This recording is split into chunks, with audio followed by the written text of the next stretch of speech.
Hello，大家好，今天是礼拜五的8:23。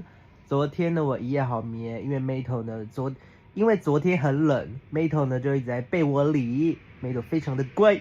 然后今天呢，我要去吃雅阁，所以一下班呢，我就要去东方文华，所以我呢就会比平时晚3小时下班。